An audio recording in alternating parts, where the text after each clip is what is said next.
separating what's digital and what's not anymore. Almost all of our actions are reflected in one way or another on the internet. Procedures before the public administration, searching for information, meeting friends, all of that is something that you can today do on the net. These changes have an effect at a social level, and they also have an effect at an economic level. And of course, they affect the professional profiles that are currently demanded by the market. In fact, the European Commission has projected that by 2020, there will be more than 900,000 vacancies unfilled because people who do not have the appropriate skills fill those jobs. And those skills that the Commission think are missing are essentially digital skills. The ability to use digital tools in all walks of life and in all different kinds of occupations. Aware of these shortcomings, the European Commission recently invited companies from the digital arena and others, governments and representatives from education and training sectors, to join what they term the Grand Coalition for Digital Jobs. And Google is proud to be part of that coalition and to drive the work on developing digital skills on a European level as well. This is not a problem that affects only a few. This is a situation that requires the involvement of all sectors of society, of companies, of schools, of public education, of non-governmental organizations, and all of the other actors out there. This is a problem that can only be solved together. And I think it's a problem that we need to prioritize. It's very much about what would happen with the next generation out there, and the next generation is quite large.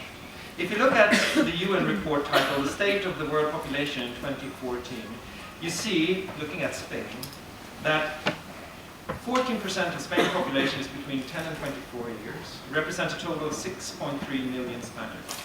They are all participating in the digital shift, the digital turn that we're seeing today as a society, in one way or another. They're all consciously or unconsciously acquiring digital skills.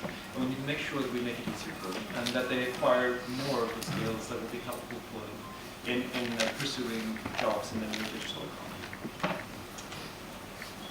The UN talks about the importance of everyone on the planet reaching their full potential. I think that's a great way to also think about what we're trying to help accomplish with the Activate. So Activate and its goals are aligned with that vision, the vision that we need to help people achieve and reach their full potential. It is essentially about lighting a flame. This is what Socrates used today. He used to say, Socrates said, education is the lighting of a flame within the individual soul. That's something that we can contribute to as a company, but that's something that can only be done in partnership with all the other organizations that we'll see here today. We're collectively responsible for lighting that flame.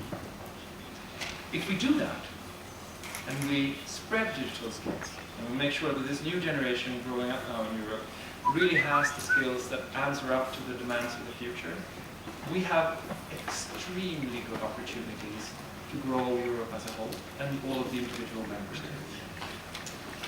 The creation of a digital single market, for example, would set the ground rules for everyone to compete on equal terms across Europe.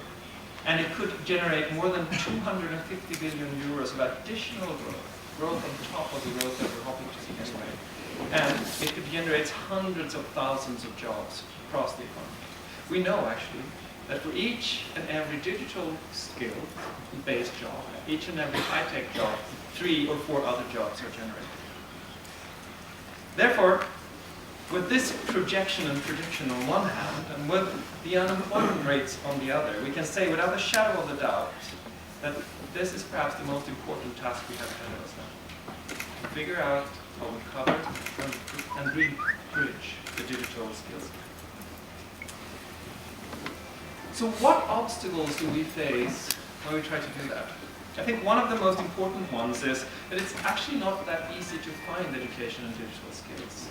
Or it wasn't until or almost a year and a half ago. It was difficult to find it in your own native language. It was difficult to find it in a way that structured education in steps and could take you logically from one step to another. And that is exactly the task that Activate has set out. It's one of the many tasks that we've been trying to address within the project such as it stands.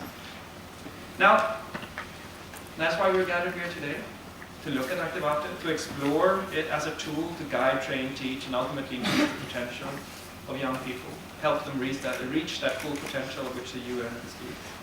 And also to make sure that we light that flame that Socrates refers to, that will help us all guide the next generation into the future.